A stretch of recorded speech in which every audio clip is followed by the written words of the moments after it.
What is up, guys? Welcome back, Gate 7 International. It is a Sunday, and there's no Olympiacos today. But boy, oh boy, we do have some things to talk about. A few things to get through today, some questions, and we will be opening the lines as well. Before we get started, and if you haven't done so already, guys, don't forget to like and subscribe. Follow us on our socials. Things are picking up here. We are over that hump. Making our way to 4K on YouTube, about 120 followers away from 4,000 on Twitter, and Instagram has been absolutely chugging this month, making our way to 7,000 there. So the platform is growing. The community continues to grow. So thank you guys so much. Thank you for continuing to support us. And don't forget, there is Patreon. We get asked a lot about it. And before we got everything started, everyone had asked how they could support us, what you could do. This is the way that you can do it, and we feel like we can give something back to you. We have unique sponsorship benefits for on Patreon, starting at just $1 a month. $1 a month gets you access to early data, inside information that we do not share publicly. There's a lot of stuff that goes on that we do not share, that we get from sources that we discuss with the Patreon group as well. Shout out on live shows, socials. The WhatsApp group is really fun. We have a lot of fun little debates, a lot of chats. Plus, you can see me make fun of Lambda with all sorts of fun AI drawings. For $5 a month, you also will get 2 extra episodes a month. Those include interviews outside of the realm of Olympiacos. We did a great interview with the former president of Huracan, where Santiago Eze came from. We also did an interview with Despina Panagoulias, the daughter of legendary Alkis Panagoulias. It was a very fun interview. And we have more fun interviews scheduled. We have agents we're going to interview. We have vice presidents and executive personnel of other teams in Greece, whether it's the Super League or the second division. We have players that we're going to be talking to from the lower divisions as well. A lot of fun stuff that's on there. So check it out. You can support us on Patreon and enjoy the content that we provide for you. One other thing also, merch is coming. Bookmark your calendars. We are trying to get our store live by mid-December. Any updates we get, we will share with you, of course. But we are hoping that before the holidays, there is a store that's live and you guys can check out some Gate 7 International merch. A lot of you guys checking in already. Thank you all so much for joining me. I know there's not much to do. Not a lot of Olympiacos, just Ethniki Omada. Spiros, thank you for checking in from Rhodes. Mike Scobb, Rio Ave transfers as well. We're going to get into that, buddy. There's a lot of news. You guys flooded my DMs, flooded our DMs as well when we invited you for questions. And there's a lot about this acquisition. We'll get to that. We will get to that. I promise you. A couple of quick announcements first related to the organization as a whole. Olympiacos women's volleyball qualify for the next stage of the CEV Challenge Cup. They beat FK Kaunas and they are moving on to the next stage. Congrats to the ladies. Great work. And hopefully more titles across all of Olympiacos sports. Olympiacos basketball got 2 wins in the double week this week. So really, really, really great stuff from them. Lost a couple of really important pieces. Injuries have plagued the team, but the team is still a lot of fun to watch. They never give up. They have the mentality that a lot of us kind of wish the football team could get. But that's besides the point. They're doing very well, and with what they have available, and when the injuries come back, this team will be something else. So we'll chat more about that later as well. And I got a couple of questions from you guys about the scouting reports when those are going to start up again. Remember, the scouting reports we only do when the players actually sign. So I will evaluate players as they're talked about in the media. We have sources that we speak to that tell us whether or not something's likely. And those scouting reports will be returning in the winter. Any player we sign, you'll get a full scouting report from me. If you're part of the Patreon group, you will get early access to those scouting reports before they go live. Otherwise, when the players announce, the scouting reports will be available on our YouTube channel. So those will be coming. The social media, there's been a social media comparison for Martinez and Pedro Martins, comparing the rebuilds. We have a 5-part little like post series that we've done on social media that you can look at. The last part of that is going to come tomorrow. What I did was I compared all aspects of the rebuild that Pedro Martins had in the 18-19 season, statistically, with everything: goals, formations, passing, everything. The last one will come tomorrow. We will probably turn it into some type of blog, so it's available on the website in a condensed format. So, but check that out because a lot of people have been comparing the current rebuild to Pedro Martins. And what we wanted to do was kind of see how far off or how similar the rebuilds were. So check it out. All of that stuff is going to be live, and I will be sharing the link in the chat. If you want to join me for a chat, please do. Otherwise, do not feel obligated. But I love the chat. Don't always like chatting by myself, but if I have to do it, I have to do it. That's what I'm here for. So let's get discussing the core content. Let's have a chat. Let's talk about, first and foremost, before we get into the Olympiacos things, the absolute circus that is the Ethnic Armada, the Greek national team. It has been a hysterical, absolutely hysterical circus to witness. It's unfortunate because it makes us look bad, but to start with, about 2-3 minutes before we went live, they announced the call-ups of Tsingaras and Zeka. Zeka, who has played probably not even 90 minutes of official matches this season. Says I don't have to say anything else about that. The Ethnic Armada beat New Zealand 2-0 in a friendly. Don't think anybody was expecting a loss. Probably expected to score more goals there, but oh well. It is what it is. The match, though, the result of the match is not the talking point, though, today. The result of the match is nothing compared to the drama that's been going on off the field. Poyet drama. First starts off with talking about his desire to coach the Republic of Ireland, the national team. In a press conference later, he starts complaining about one of his assistants not getting paid for 8 months. Then it turns out that Epo responds, and it turns out that the assistant did not get enough IMI. For those of you that don't speak Greek or don't know the Greek tax code, it's a Greek tax identifier, basically, like not a social security number, like an EIN here in the United States, if you want to think about it that way. Wouldn't get it. He wanted the money in an offshore account. They wouldn't do it. Epo doesn't have a great track record with me, so I couldn't tell you who I believe more or less, but it is what it is. Either way, it makes us look bad. Fishy all around. All it does is make us look like a joke. So in the end, it's still disgraceful for Epo, whether you believe Poyet or not. It is what it is. Then it gets a little funnier because after this happens, there's rumors about him wanting to leave. Epo then says that they're not going to stop Poyet from leaving if he does want to leave, since he's signaling an exit. So then all of a sudden, there's reports that we're looking for a replacement. Epo's looking for somebody that can come in and replace Poyet for the playoffs. Then in the pre-match press conference for the match today, or sorry, for the match yesterday, Poyet tells Greek press not to say that he's leaving. He says that he's paid his rent until May.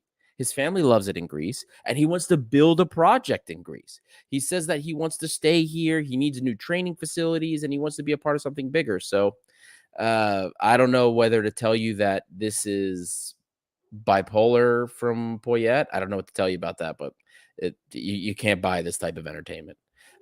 Anyway, we're not going to spend a lot of time on the Greek national team because there's not really a lot to talk about. Rubber matches. Maybe we get spanked by France after they just destroyed Gibraltar 14-0. Who knows? But we're not going to spend any more time on the Ethniki Omava until there's something worth talking about.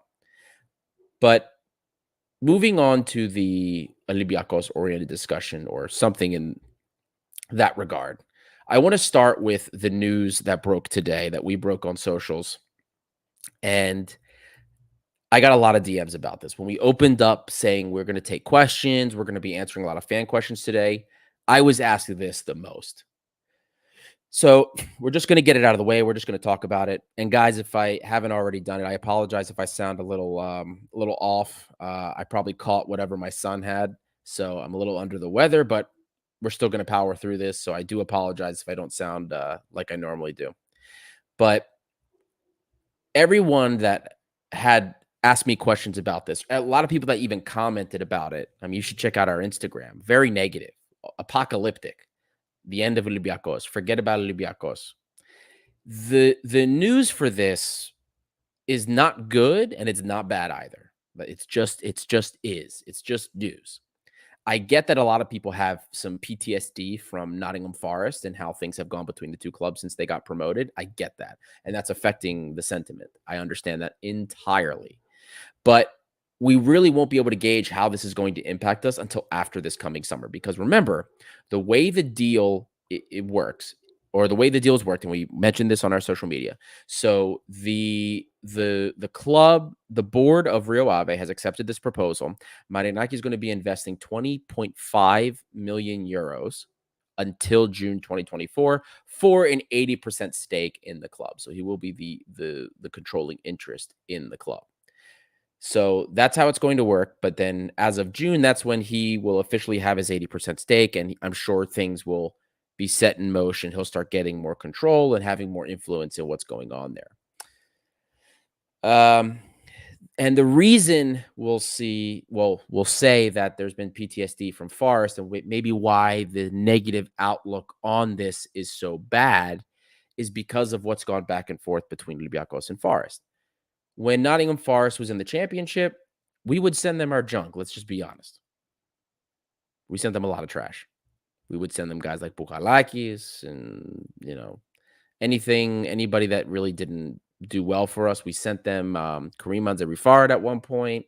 Not that he was trash for us. He scored a lot for us that season, but the season before he left. But anyway, they get promoted and it kind of goes vice versa. Now we start getting players that maybe you can call them their trash, but in many cases, it's players that are injured that we have to rehab. But we've gotten nothing that's really offered us anything. We've gotten players like Thiago Silva from them, nothing. Joao Carvalho, nothing outside of some preseason matches. We got Omar Richards, Biancon, players that haven't featured for us yet. So I think in the beginning, the idea that was supposed to manifest with this relationship between our clubs, this not brotherhood, I'll say a sisterhood because it's the same owner. The idea was once Forest got promoted, that better quality players could be attracted to the network, the Marinakis, Olympiacos Forest network, with the allure of Premier League, but then players could be brought in through Olympiacos. And that hasn't really materialized into any type of healthy cycle of development or productivity between the two clubs at all. It's been bad for us. Anything we've sent Forest in the past has also been poor. So the idea of having this like healthy relationship where players are cycling through the clubs to help both in their competitions just hasn't manifested. So I understand the negativity regarding the investment from Marinaki into Rio Ave. I do. I get it entirely. But I will say that we need to have patience. We might be surprised. We've gotten some solid acquisitions from Portugal in the past. And or at least more so than we have from England, to say the least. So we'll see what happens. I'm not going to pass judgment on it yet. I understand why everyone's so negative. I think I think that there's opportunities here. We'll see. We'll see what happens, but we get a chance to see what will happen, and then we'll see if everybody gets upset. Anyway, a couple of comments coming in here. TF91, I think the benefit for us is that players like Hesse and Ortega would not sign for Olympiacos if there wasn't the possibility of Premier League for them. TF91, I think you're spot on there. I think you're spot on. Especially without the allure of Champions League, it's very hard. I think it would be very hard to bring players. And a lot of people discount that, unfortunately. A lot of people still think Olympiacos is a name that's in Champions League all the time and people care. I don't believe a lot of people actually realize the reality of what's going on. Moving on from that, because I don't really want to spend too much time on this, but if you guys do have questions about it, I have no problem answering. Mike Scobb, to build the network, you need the teams to work towards the same goals. Right now, it lacks a goal of what Marinakis wants to do, except expand his own deals. There could be a little bit of both there, Mike. I also think it's that nothing went to plan for anything last year. Either club. Don't forget, there was a lot of shuffling out of Nottingham Forest before we got shuffled. I mean, Nottingham Forest had a reckoning last summer. We had a reckoning down the year, later on in the year, with regards to personnel, backroom personnel, and a really big reshuffle with a goal and a redesign. So Forest went through that first. We then went through it second. So I think that's part of it, the fact that nothing went right for either club, because I don't believe for a second that there isn't a plan, that Marinakis doesn't have a plan. You don't become a billionaire like he has unless there's something there. I think there was one. I just think nothing went to plan. And this year, and for Forest, the last also year and a half, has been more about fixing the problems and trying to reestablish that. Forest stays up again this year. It's staying in the Premier League was a huge thing for them. Continuing to stay will also be big. We'll see what happens. But a lot of things went wrong on every facet of the business, not just what happened on the field, not just what happened in the transfer room.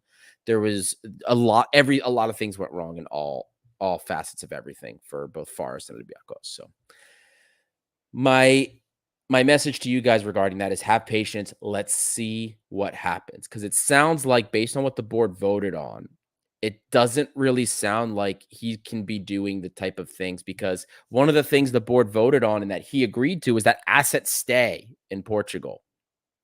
So he's not going to be able to just move people back and forth, maybe like he does willy-nilly with Forest. The board there still wants some autonomy, and the board there still wants some control over the players that they have and what's going on.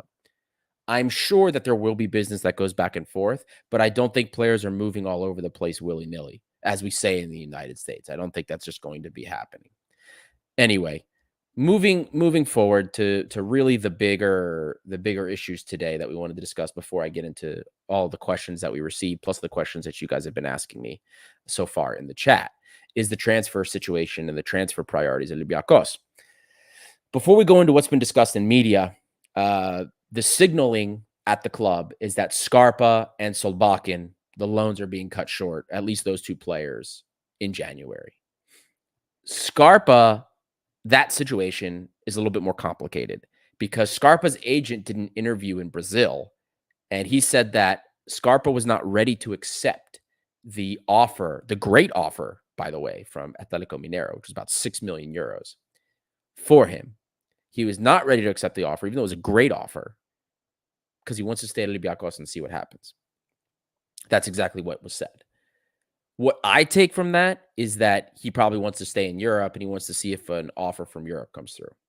I don't think he wants to stay at Olympiacos to see what happens this year and keep playing for Olympiacos. He just looks disinterested. He'd rather go skateboarding and take videos skateboarding than train. So we'll see what happens.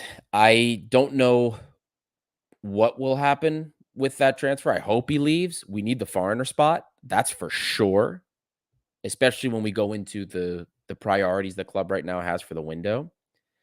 But he's got to go. Whether it's an offer from Europe or he goes back to Brazil, I don't care. He's got to go. He hasn't met my expectations. And I did say in the deep dive that the type of player that he is, why it was difficult for him to assimilate. I still don't think he's a bad player. I still think he's a high IQ player. The problems that are manifesting are almost what I predicted because of the type of player that he is. Anyway, I hope for the best for him. I hope that we find a way to get him out so that we can free up that foreigner slot. It's unfortunate, and I think that in another universe or in another situation, maybe he can do better for us. It is what it is. It's unfortunate, but yet another Forest flop for us. So moving on to the transfer priorities, the club has signaled through the insiders 3 signings, maybe 4. Center back, veteran center back. Midfield, we'll get into that. Could be 1 or 2.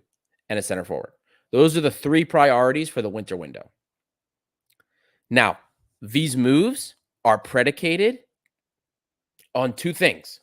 1, Jeze's Polish passport. And 2, Rodinei's Portuguese passport. Because some of the rumored individuals that we're looking at are South Americans. Brazilian, Argentinian, primarily Argentinian.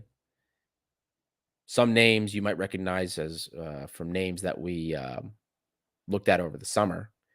But we cannot bring these players in until we find out, or until the guys that Rodinei and Jeze get the European passports. We need that to happen because remember, we can only have 5 players with non-European passports on the roster at the time.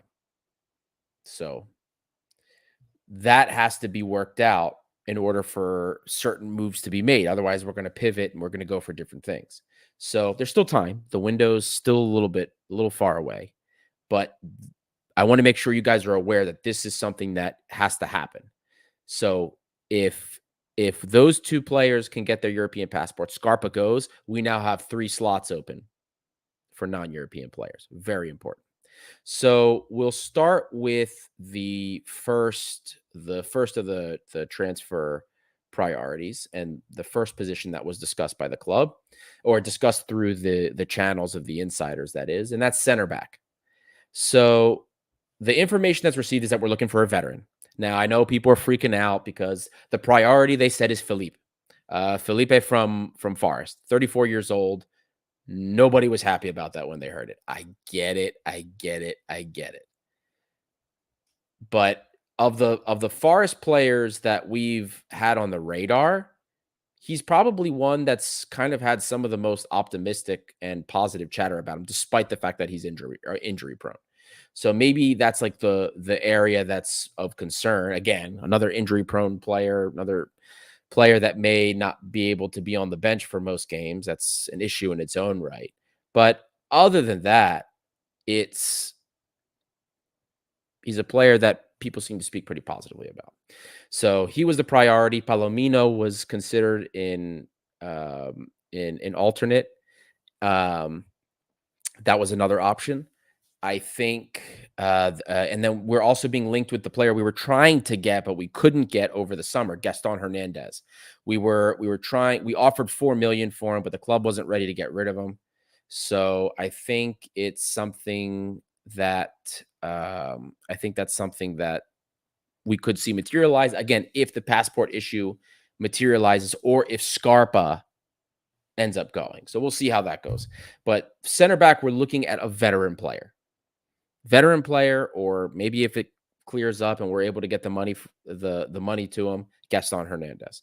So we'll see how that materializes. Continue to watch the space, and we will get whatever information we can over to you guys as we figure it out. Now, The more interesting one for me is the midfield position. Now, as it was said, we are looking for ideally one player. People were freaking out when we talked about two players. Alexandropoulos is fine, blah, blah, blah. Regardless of what your opinion is on Sotiris Alexandropoulos, the fact of the matter is we do not have the depth to run 4-3-3, which we will be running. We will continue to run that in Europe, and we probably will still use it for derbies, whether you like it or not. If we are going to run that formation, even if we're only running it part of the time, we do not have the depth for it. We don't. We need another player. The club said that we want a player that can either fill the role of a 6 or fill the role of an 8 if needed. I think in the January window, that's a lot to ask for, personally. I don't believe necessarily that you can find players like that. But like look at the players that we have that can fill the roles. We have Esse, right? Definitely a 6. Is he an 8? No. Doesn't mean he can't be one. He can't grow into one. He's just not. Alexandropoulos. Box to box. Yeah. Can he be a 6? Too many holes when he's in there, regardless of what you believe of his ability. Mari is the only real player that can fill that role as a 6 and be an 8. Is he an amazing 6? No. But he's the only box-to-box midfielder we have that's functional in the offense. We don't have a replacement for him like that. And that's part of the problem here is when we don't have Mari, we have a disjointed midfield when we're in possession. So there was also discussion about Hallsgrove, who's doing very well in Portugal right now. So I looked at his data before the show, and he's doing pretty good. I wouldn't mind seeing him brought in. But this is the problem. We need more depth. We don't have a real replacement for Eze, and we don't have a real replacement for Mani. This is the problem. We lose one of them, we're either going to lack in the defensive area of the midfield or we're going to lack in the offensive area of the midfield. So this is why the club said they will get 2 players if they have to. We need a box-to-box midfielder that has the playmaking ability of Madi. Even if it's not as good, we need somebody that can fill in when he's not available. We need somebody that is more defensive like Eze. Ibora, I had said in the deep dive I didn't expect him to be a part of the team after qualification. That's been pretty much been the case. Plus, he's been injured. Alexandropoulos, I love the kid. I do. I've already, you got most of you that are in here know that I really support him because he's from the Rio Ave, my Bapu. So I really hope that he succeeds with the club. But the way he's playing right now, we need to have other options. He's not positionally astute, which is his problem. It'll improve. He's still young. But right now, we need something that's more of a refined product. Difficult to find in the market. I'm going to stress that again. But I really see us bringing in 2 players, which I know, Lakis Gavalas, I know you're in here somewhere, is going to make somebody like you very thrilled that we're bloating the roster even more. Martial, my French colleague, is also going to be very thrilled that we're bloating the roster even more. But I don't see how we're going to find one player that's versatile or functional enough to be able to fit both roles. I foresee us having to bring in 2 players. Or if we bring in one player, he's going to be lacking in one or the other. That's just the reality. It's unfortunate, but that's how it is. The situation is not ideal, but again, this is what we're dealing with. You're not going to build a new squad in January, but you have to make fixes. And I'm not even going to get started on the problems we're going to face next summer with some of the contracts ending. That's going to be a real disaster. But we have to plug the holes we have in front of us, then we can worry about it down the line. Now, the last part of what the club signaled it was going to be looking for is a forward. Now, for the forward, they wanted somebody that was also maybe a little bit younger, a player that can replace El Kabi, because don't forget, guys, he's going to be in AFCON, Africa Cup of Nations. We need somebody to fill in for him. We're looking for a profile that is not El Kabi and also not Jovetic.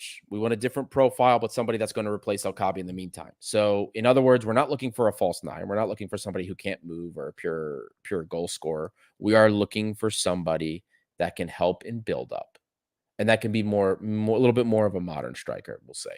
So that's what we're looking for the forwards. Julian, is it Julian Carrasco? I'm already forgetting. Anyway, I believe it was Julian Carrasco. We were linked with the Philadelphia Union striker here in the MLS. And I don't rate the MLS as somebody that lives here. I tell you, I do not rate this, but it does speak for the player. The player is the only member of his organization that I could find that has won a Player of the Week award 2 times in a season. So he's scoring. He's pretty efficient. And thank you, Arispan Carranza. My God, Carrasco. Jesus, what am I doing? Carranza. And he is going to be, I think he's an interesting prospect. He has tools in his toolkit that I think could be transported. Again, I don't expect him to score as many clubs if he were to sign, but because it's the MLS is, let's be honest, it's the MLS. But at least he's a younger option, and I think he could fill in, and he'd be cheap too, which is the important part. So that's the scenario, the situation of what the club is looking at now. This is what we're expecting. Now, we still have, between now and when the break would actually start, we have 8 games between now and the break. We have 2 more games for the month of November. We have the game against Olympiacos at home without fans. And then the last game of the month is against Freiburg. It's away. Then we have our matches in December, which is a whole host of away matches. We start off with away at Volos. We then have the cup game, the first round of the cup game against Panathinaikos in Leoforos. We have we're away at Panserikos. We're home then to Bachka Topola for the last final match of the round in the group stage, and then a couple of away matches. I think it's like Atromiros and it might be Lamia, and then we have the break, and then after the break it's Ike at home, which might also be without fans. So still a long way to go. The situation could change big time, but that's the situation that we find ourselves in for right now, at least as we're looking in the ahead of the transfer. So I'm going to look at some of your comments. Like I said, I did post the link. If you want to join me, you can click the link. I'll start with the first question here is Abdul Baby. When are you going to cut your hair, bro? You know, I was supposed to get it cut this past week. It's definitely going to get cut. I don't like it. Oh, it's awful. Too fluffy. I hate it. But it's happening, bro. Don't worry. The hair's getting cut. I promise you. I think it was the same guy that asked me when I was cutting my hair last month too. If maybe I'm wrong, I'll have to go back and check that. But go through some of the questions. So there's a question here earlier by Yorgos Moutzanos. What happens if Rio Ave qualified to the UEL or conference? So the rules in UEFA is you cannot have the same owner of a club of 2 clubs in European competition. That's UEFA Conference League, Europa League, or Champions League. If that is the case, he will no longer be able to be the owner of the club. He'll have to sign it over to somebody else. That's how that works. I'm sure there's a separate holding company that will be in control of the shares of the club anyway, that maybe he has oversight of. I don't think that's something that would be against the rules. So we'll monitor that. But yeah, that's the rules. Let's see, there was a comment that I missed here.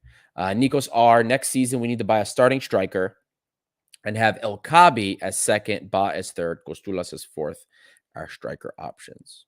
I wouldn't be upset with that. Look, I've been saying it for like at least 3 weeks, even a month probably. Kostulas needs to be called up. I understand he's young. He probably won't get reps much at all, but this kid needs to be training with the first team. He's proven at least that much. So I agree with you there, Nikos R, 100%. Mike Scobb, I still want to see the Croatian winger. How much worse can he be than Pep Sobakin? You're preaching to the choir, Mike. We've wanted to see that, and I think he'll get his opportunity once Sobakin is gone. So we'll see what happens there. Fatsula Scarpa was good at Tripoli. You're too harsh on him. I never commented on his time on the match at Tripoli, but everybody sucked at Tripoli, especially in the first half. So him being the best of a group of guys that played like utter shit. I mean, that was one of the worst first halves of football I've seen under Diego Martinez so far. So it doesn't say much, but yeah, he probably was the best of the group at that time. I think that's I think you're correct about him. Let's see. Somebody said that Gaston Hernandez has a European passport. I think it was Arisban. If that's the case, it doesn't come up in my database here. My Y Scout database doesn't show that he has a European passport, only Argentina. But I will double check on that for you guys. Let's see. What other comments here before I start going to some of the social media questions? Mike Scobb, what happens with El Arabi is also crucial for the next position. He cannot remain with 2.2K until summer. This is the last year of that deal. He's done. He's playing at the B team now. He's never cutting that contract. He wants to cash in before he leaves, but they're not renewing him. That's it. So when it won't be a conversation in the summer when we need to consider renewing him, because it's not happening. So, Lakis Gavalas, unfortunately, we need many more than 3-4 players this January, given the contracts that are ending in the summer, and that the team you have by January is the team that competes in summer qualifiers. Laki, there's no budget for that. I agree with you in the sense, I think you and I have talked about this on Twitter before, about the various holes that are going to be appearing in the summer. Right now, we don't have the budget for that. I don't see how we're going to be able to make responsible moves in the winter without selling somebody. We're going to have to sell assets. Unless we qualify for Europa League, if that's a possibility, we have more money to work with there. We can adjust the books. But even if the club wanted to, I don't see how that would work, because I don't see where the budget will come from. But that's another conversation. Well, we will again be monitoring that and giving you updates as things go along. Mike Scobb, we need all transfers to be done from the 5th to the 10th of January. If they come at the end of the month, no point again, especially if they are not playing on their teams. Mike, I think you'll be disappointed if that's the expectation. Not that I disagree. I'm just saying. The way Cordon likes to do business, he knows the deals come towards the end of the window, and we saw how late a lot of the moves came this past summer. So, Fatsulas, bring back Samaseko, FFS. Yeah, they're not paying $6 million for him, but I agree. I think he would be very valuable right now. Idispon, aren't Brighton and Union Saint-Gilloise in the Europa League this season? Yes, they are. That's correct. They are indeed. Brighton is in Ajax group. So they are.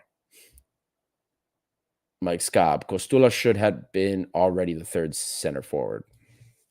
Preaching to the choir. You are preaching to the choir, buddy. It's definitely something I agree with. If it were me, in the winter, he's called up. In the winter, he's there.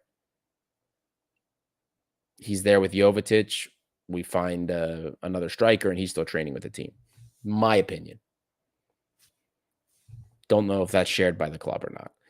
Adi Spawn. Adi, since you like deep dives and stuff, take a look into Federico Redondo. Caught a glimpse at random. He's pretty close to what we need in the midfield. I'll take a look at him. Sounds familiar. Might be a player I had looked at over the summer. But I will definitely take a look at that. So, had a couple of audience questions. The first one, I think this was a question I actually got on social media from Lakis Gavalas. I don't remember exactly. Laki, correct me if I'm wrong. How many people are involved in the transfers this summer versus last summer? Well, I can tell you this past summer, and now it is all Cordon. It's all Cordon with some input from Martinez, I guess, depending what he's looking for, what scheme he wants. So that's probably the only person giving him input. So I'll say 2, but it's that's it. Last summer, if you want to believe the rumors, I'm not going to give names, but if you want to believe everything that you've been told, if we want to believe everything that we've been told, there's probably almost like 6 people that were involved in transfers one way or another. And that's also including Modesto if he was involved before he left from Monza. So, but yeah, different scenario. The look behind the office, the look behind the club right now is completely different now compared to last year. It was uh completely different. Um Question here from follow up. Pudenza Scarpa was Cordon. Yep. So this is not inside information. This is public. Gordon is the transfer advisor, or he has an advisory role for transfers for Nottingham Forest. Make of that what you will. But all of those Forest transfers go through him. Omar Richards, Biancone. Again, make of that what you will. But Antonio Cordon in June was appointed in an advisory role for transfers. We'll leave that there.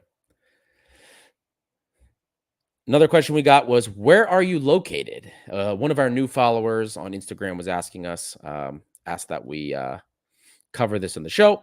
So most of you that are in here, I think, know. And if you don't know already, if you're one of the new followers or new subscribers that we've gotten so far during the show, we are based all over the world. Lambro is back in the United States. He's in DC. I'm in Baltimore, which is about an hour north of Lambro. So we're both pretty close for the time being. Costa Lavoiani, that's Costa with a C, for those that maybe know him better that way. He's in Belgium. Costa with a K, Costas Llanos, our affiliate from the Sun that joins us very regularly, part of the team. He is in Greece. Probably will be in the UK soon. And then there's Martial Debo. He's a journalist for La République, I believe, if I said that correctly. And he's in France. So we're all over the place. We are international, hence the name. So another question. This is a basketball related question. This is a question from on Instagram as well. Do you think Olympiacos BC will make the Final Four this year? So I'm the wrong person to ask this question because I don't know basketball. I only started following basketball a couple years ago with Olympiacos. Last year really is when I watched more than like 1 or 2 games, and then this year too. So I really have been following the team a lot more closely, but I don't know basketball like I can speak to you guys about football. I don't know the game like that. Lambro, Costa, plus our new correspondent Dimitri, who's based in New York. I almost forgot about him. They know basketball a lot better than me. They still teach me a lot. Plus the Patreon chat teaches me a lot. Shout out to Patreon. Like, subscribe, check out Patreon. Don't forget, help us continue to grow the community. But from what I have seen so far in my very brief time as an Olympiacos basketball fan, or as a basketball fan, I will tell you what I see and what I believe can happen. And what I see is a team performance-wise that is still very similar to how it was last year, but I see a lot of the same things affecting this team that still affected the team last year. Fourth quarter slumps and slow offense. I remember talking to the guys a lot about that last year, that it felt like at times we would slow down, or if it wasn't fourth quarter, it was third quarter. But we would get these really great drives, and we would get a lot of production from guys like Vesenkov, and he who shall not be named begins with an S. So we don't have those assets this year. One's in the NBA, one's playing at Panathinaikos.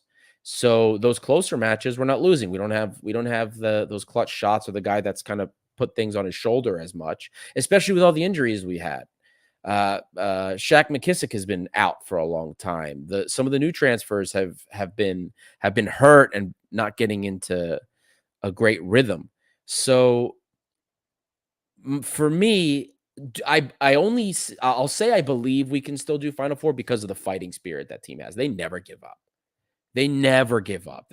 Is it always stressful, and does the team always leave you kind of on your toes? Yeah, of course. But they're always fighting. And it gives me that belief because they're always going to fight.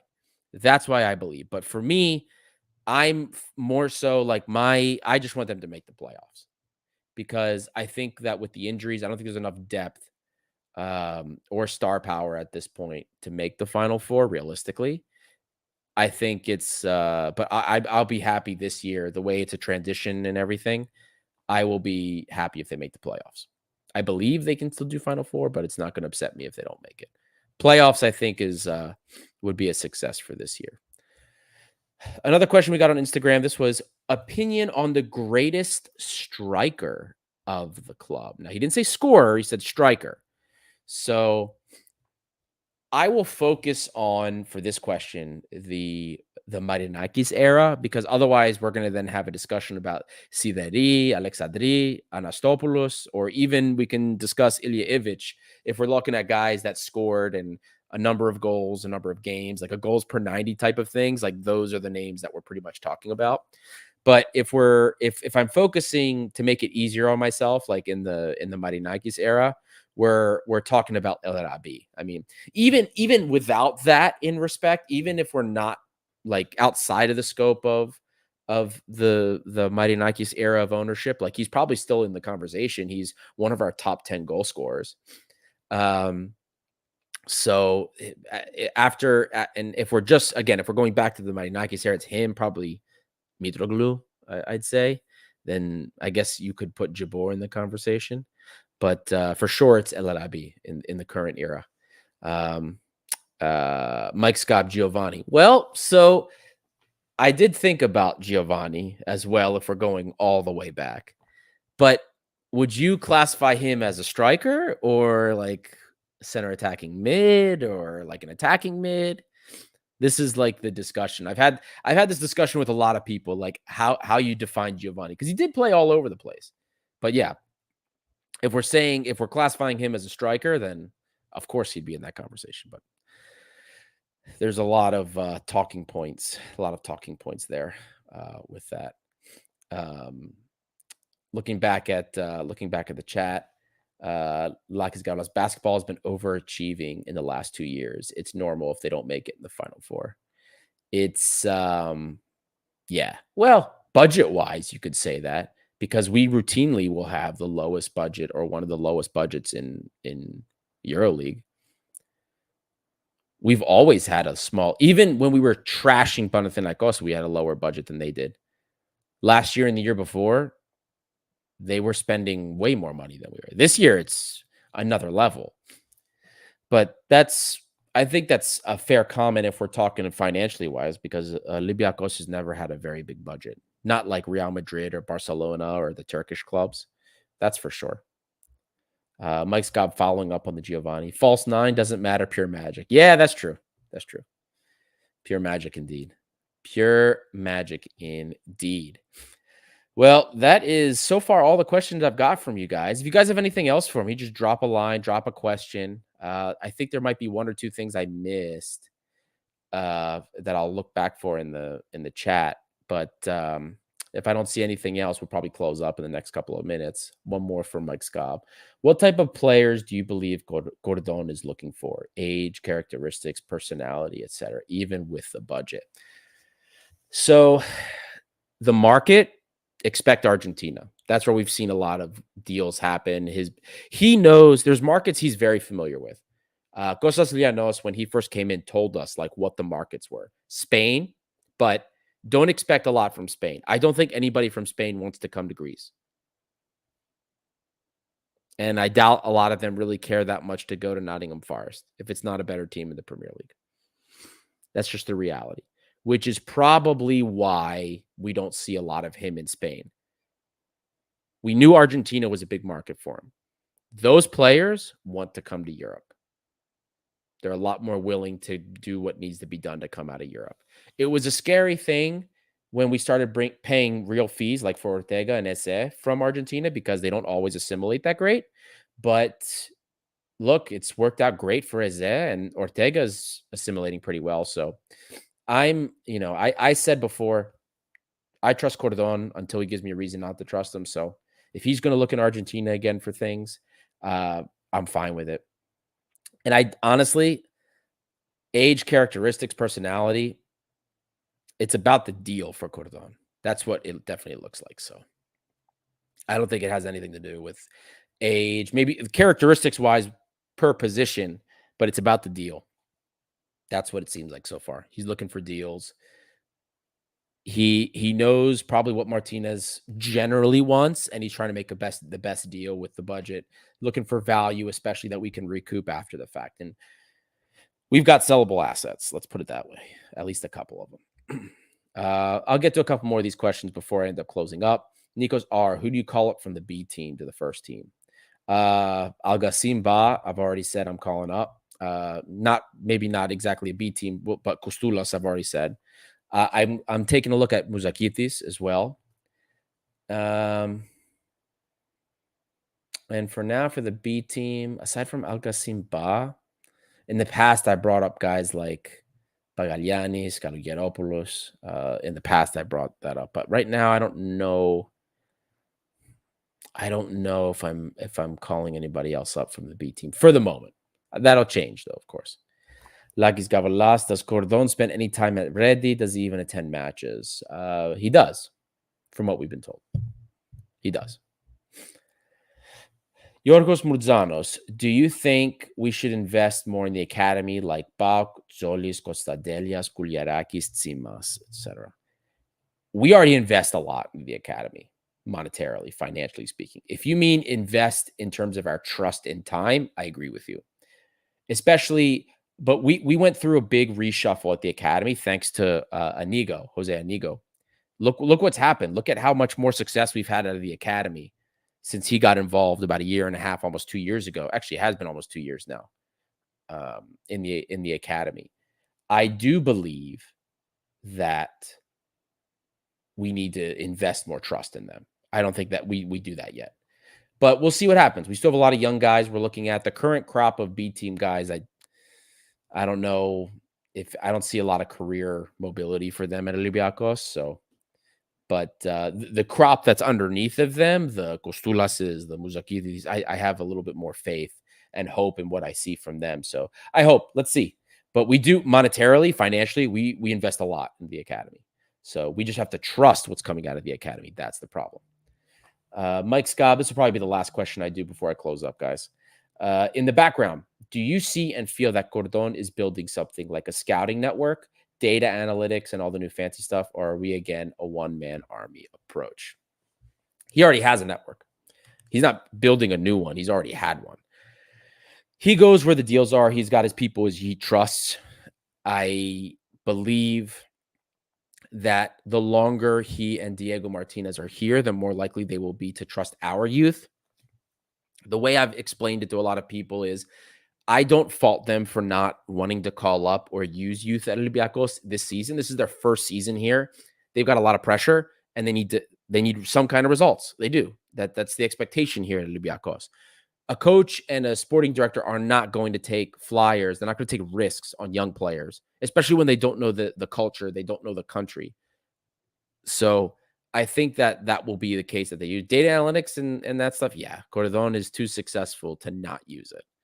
They definitely are guys, analytics, or at the very least, he knows the profiles that he likes. So I believe that they are.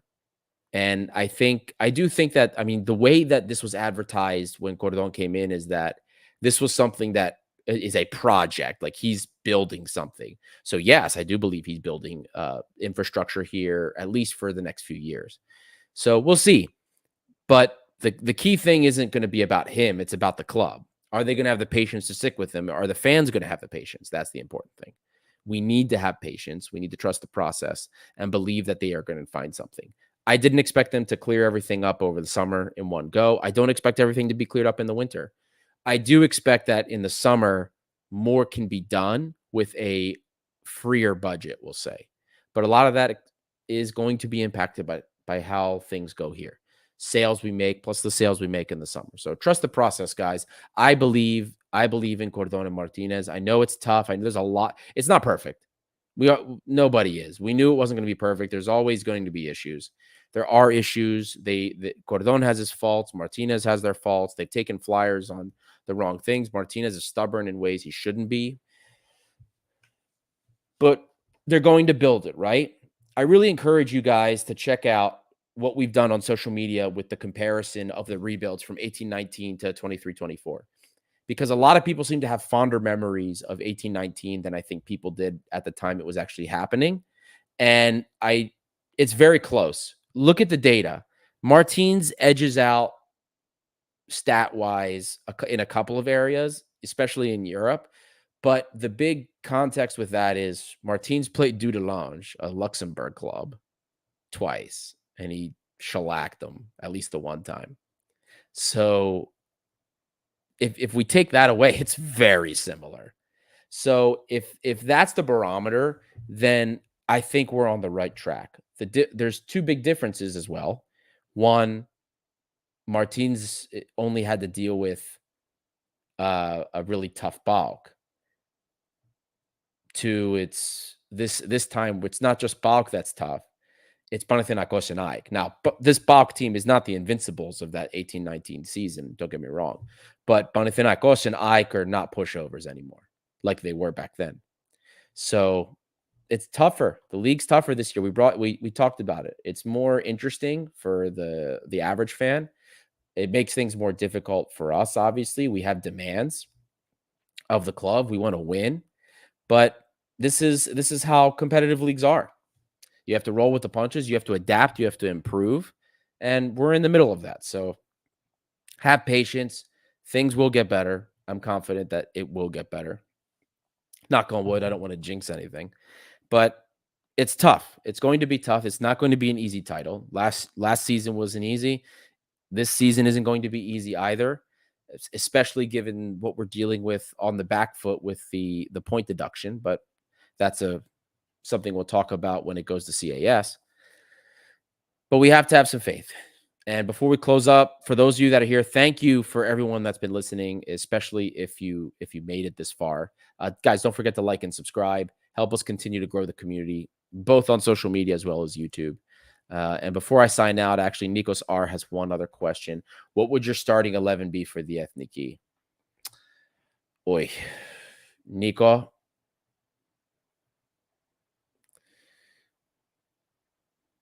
Let's see.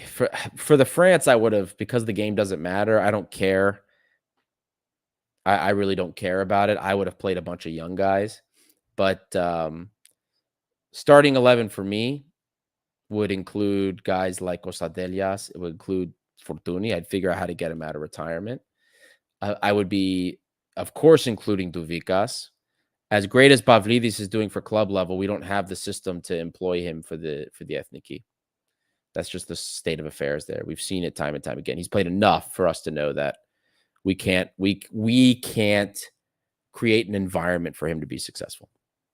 So I'm not going to give you the full 11 because maybe for a future show we get into the entire thing. I do have plenty of opinions on this, but again, thank you guys for listening. This is Gate 7 International, by the fans, for the fans. The crew will be back. We don't have, obviously, there's the France game. Greece-France is coming up in a couple days, and Olympiacos comes back on Saturday, which would be fun. So club football is in sight. The light is at the end of the tunnel. So we're excited to have it back. So we'll see you guys next time. Have a great rest of your Sunday.